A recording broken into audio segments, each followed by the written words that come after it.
população do Noroeste ela surgiu pela ocupação de famílias de presidiários. A gente tem o presídio lá. Então essas famílias iam se deslocando para o entorno do presídio. Então aqui era uma área de invasão, então havia muitas famílias, não havia uma construção de madeira ou alvenaria, era tudo de lona, plástico, não havia água encanada, luz, então era um problema constante. Mas ainda tem uma grande maioria de famílias pobres lá no Noroeste. Muitos jovens, muita incidência de violência doméstica, de abuso sexual de crianças e adolescentes, de drogas, envolvimento com drogas. Se as crianças ficam na rua, as crianças têm influência muito ruim mesmo. Às vezes o pai e a mãe não têm aquele tempo para cuidar, mas ali o centro orienta, né? Que fala sobre Deus, fala que não pode isso, fala que não pode fazer coisa errada, né? A única pessoa que me ajuda é eles aqui, né? Lá do eles que, quando eu estou no sufoco, nas últimas, eles vêm e me socorrem.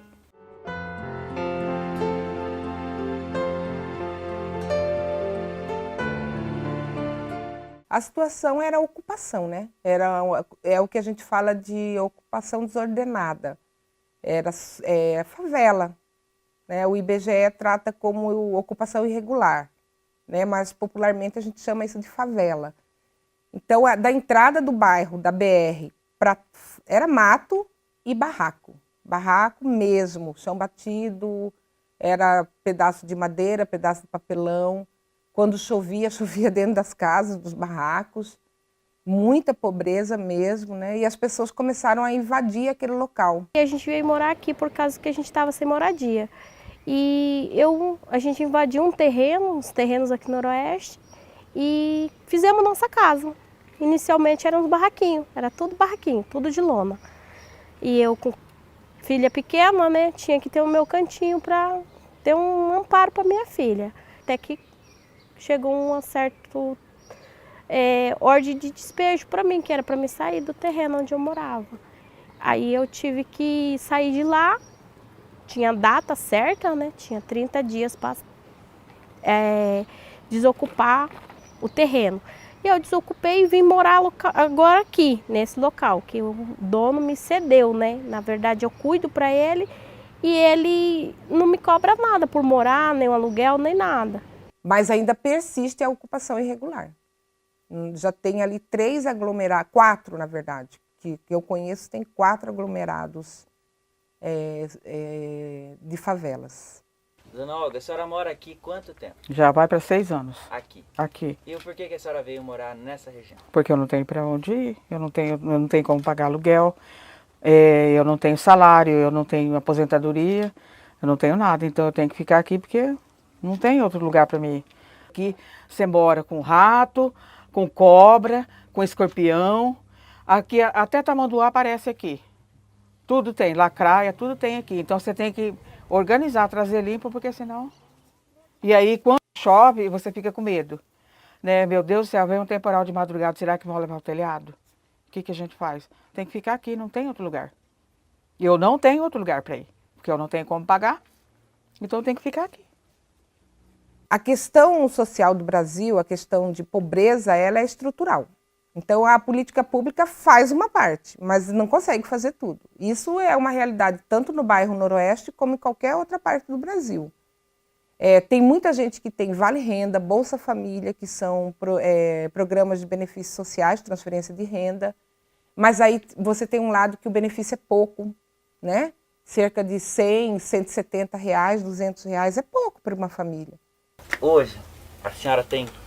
Desculpa da pergunta, a senhora responde se a senhora quiser. Quantos reais? 4. Por que a senhora tem esses 4 reais? Porque eu fui lavar a roupa do rapaz. Aí ele pegou e me deu 4 reais, porque ele também não tem precisado da roupa limpa, como eu ia lavar a minha. E eu, como eu tô apurada, né? Aí ele pegou e me deu 4 reais. Não é nada, mas alguma coisa. Vai servir para alguma coisa, com certeza. E de comida na sua casa, a senhora tem alguma coisa? Também não. Não tem nada? Não. O almoço hoje da senhora está garantido ou não? Aquilo que Deus me der, vai ser garantido, né? Se Deus me der, bem. Se Deus não me der, vai ser como Deus quer. A senhora é grata, então, pela ajuda que o senhor te dá? Sou muito grata por ele, sim. Sou, sim. Nas horas mais difíceis eles já me socorreram, com certeza. E eu sou muito grata por isso. O núcleo assistencial, ele tem por filosofia, né? É um trabalho que é o movimento em defesa da vida. Então a gente faz determinadas ações que é para tentar promover essa melhoria da qualidade de vida das pessoas. Nós implantamos um trabalho no final de 96 para início de 97, que era voltado para atender mães gestantes. Era um trabalho em defesa da vida que estava começando no Brasil. Era a época que as leis a favor do aborto estavam em trâmite no Congresso Nacional. Então houve uma mobilização nas religiões para que isso não acontecesse.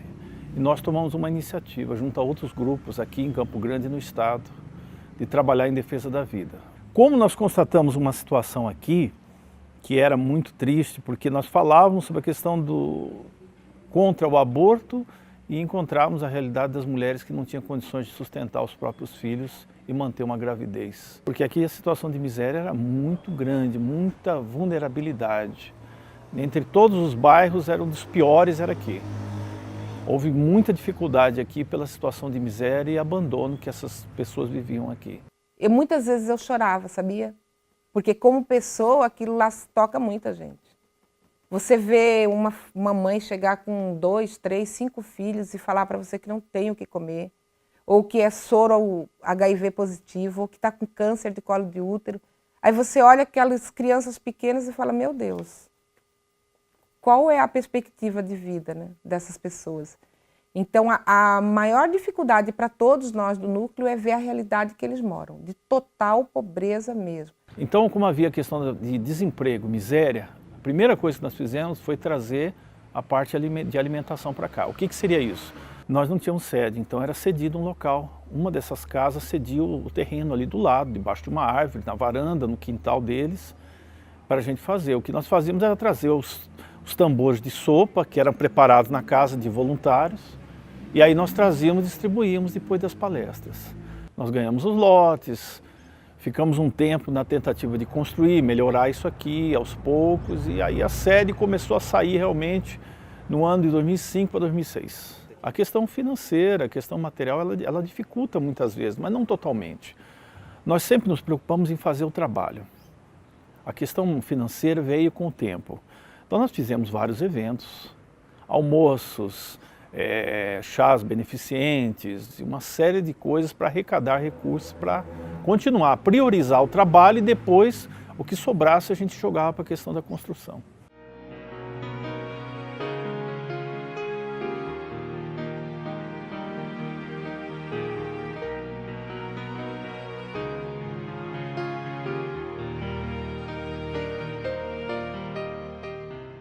O primeiro domingo do mês é, na realidade, o trabalho desde o início, que nunca parou, que a gente chama de posto de assistência em núcleo carente. Existe toda uma sistemática para você trabalhar em núcleo carente. Então esse trabalho do primeiro domingo é a hora que nós integramos todas as pessoas. As famílias, as crianças, as mães, todos visitamos os lares e entregamos a sopa como fazíamos no início. Só que agora dentro da própria sede, que antes nós não possuíamos. Eu comecei a frequentar lá e a Letícia gostava de ir. A Letícia chegava num domingo e ela já falava, mãe, vamos na sopa. E tem a sopa, né, que as crianças comem, a gente come a sopa lá, né. E lá foi um apoio enorme pra gente, que logo que a gente veio pra cá, a gente não sabia para onde ir. Aqui era um bairro assim meio distante de tudo e você não tinha para onde ir. Aí a gente ia lá no domingo de manhã. Comia a sopa, pegava a sopa, a gente traz a sopa para casa, pão. Bom, a sopa, inicialmente é uma tradição do espiritismo fazer a sopa. Tá? Isso é uma tradição que já vem há séculos, está sendo feito isso. A função é fazer uma união das pessoas estarem aqui e a gente auxiliar o próximo, né? Nesta sopa nós acreditamos que a parte espiritual coloca os tratamentos, os medicamentos que as pessoas precisam comer, então não é uma simples sopa, nós entendemos isso, né? E nós fazemos ela o mais rico possível, porque aqui como é uma região carente e tem muitos necessitados, né? Essa sopa enriquece, pelo menos num domingo no mês, uns 2 ou 3 dias, eles podem comer uma comida diferenciada. Mais um reforço na alimentação deles, né, durante a semana. Por exemplo, já eles vão ter o jantar de hoje, vão ter o almoço de amanhã provavelmente, e talvez até a janta. Porque nossa sopa, ela é bem concentrada, não é uma sopa líquida, assim, rala. Então eles conseguem, pondo água, duplicar até triplicar essa sopa, né? No domingo, quando é feito, no primeiro domingo do mês, nós fazemos várias atividades. Tem o Departamento das Mães, que são as mães e as mulheres gestantes. Elas recebem também instruções, feito palestras, né? Distribuídos enxovais para as que já vão ter os bebês, distribuído enxovais, medicamentos, às vezes eles precisam de uma pomada, alguma coisa nós conseguimos. Distribuímos berços, colchões, né? Toda uma assistência. E também a gente tem a aula de evangelização das crianças no domingo, um reforço, né? E um pouco de brincadeira também, que é amanhã. E para fazer o entrosamento de todas as crianças do bairro. Quantas folhas haverá no pacote? 1000? Isso. Como é que vocês fizeram essa conta? Um caderno ele tem quantas folhas? 100. Aí eu quero saber quantas folhas haverá em um pacote, certo? Certo. A gente vê a defasagem que elas trazem do colégio muito grande. Então nessa sala aqui nós trabalhamos com crianças desde o primeiro ano até do fundamental até no primeiro ano do colegial. Então a gente vê a diferença, que as pessoas elas não sabem tabuada, não sabem nada. Então nós tentamos passar essa informação para que elas possam ajudá-las no colégio.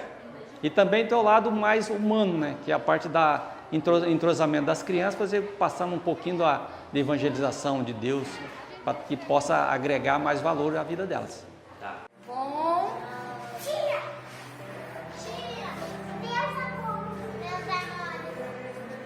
Meus. E agora? Amores. Quem são? Quem são meus amores? É um trabalho muito bem remunerado. A gente aqui é muito bem remunerado, a gente recebe todo dia, a gente recebe por dia. E o nosso pagamento é assim, ó. Quando vem um menino, vem uma menina e faz um desenho e escreve, te amo, professora, né? Ou então faz a mandala, que a gente ensina a mandala do amor, a mandala da tristeza, onde eles vão pôr as energias deles, aí eles põem o nome da gente e enche de coração. Não tem melhor pagamento do que isso, que a gente sai daqui sem cansaço, a gente só sai daqui revigorada de energia. Que você vê a acolhida, né, que as crianças dão para nós, né? Você chega aqui, e vem, abraça, né? Esse é o pagamento. Se não fosse o centro hoje, eu vou te falar assim, sinceramente, o bairro, muitas crianças estavam perdidas nas drogas, porque o centro dá um apoio muito grande no final de semana, de manhã pelo menos, que tem muitas mães que saem para trabalhar, é de domingo a domingo, aí as crianças vão para lá para ter essa orientação, esse apoio, né, familiar que tem, né, que eles dão pra gente, né? Eu acho que faz muito mais bem para mim do que para as pessoas, né? Eu me sinto muito bem, me sinto assim recompensado e é uma forma de agradecer a Deus tudo que Ele me dá. Tá? Isso aí é muito pouco a gente faz, né? Mas essa é uma forma que eu tenho de fazer. Então isso não é trabalho nenhum para mim, não me cansa, não me irrita, não me deixa nada, né? É muito prazeroso. O sentimento que a gente tem vendo essas pessoas comerem lá fora, comerem a sopa, sentir bem, é só quem está fazendo mesmo para descrever. Um sentimento de realização, de muita paz, muita tranquilidade, de fazer parte de uma ação social, de poder ajudar o próximo. É um trabalho de formiguinha, semente. Mas isso é muito do voluntariado. Isso não tem a ver só com a filosofia espírita, né, da qual nós fazemos parte.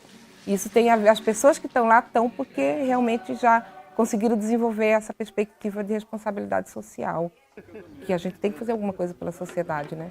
Se o poder público não faz sozinho, a gente arregaça as mangas e faz, seja com saber, seja com informação, com doação de coisas, não importa o quê.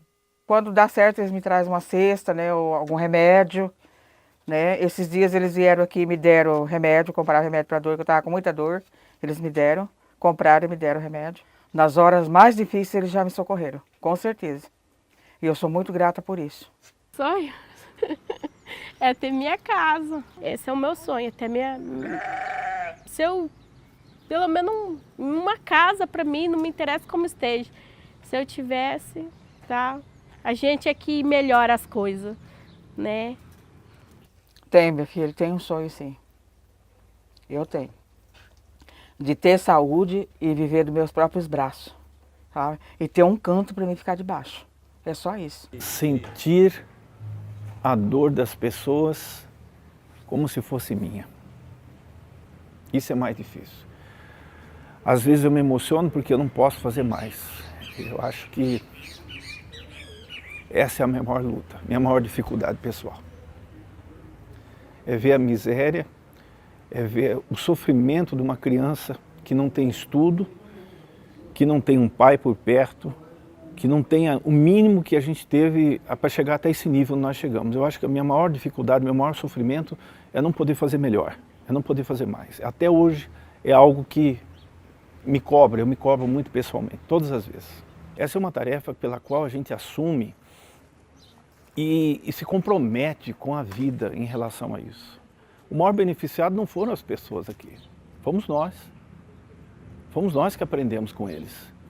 E hoje, há pouco tempo eu estava numa visita distribuindo algumas coisas com as famílias aqui próximo, que tem mais de 100 famílias, né, no núcleo carente, na área mais pobre do bairro.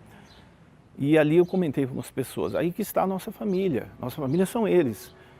Nós temos que fazer por eles da mesma forma que fizemos pelos nossos. Não é por acaso que Deus nos coloca nessa tarefa. É isso.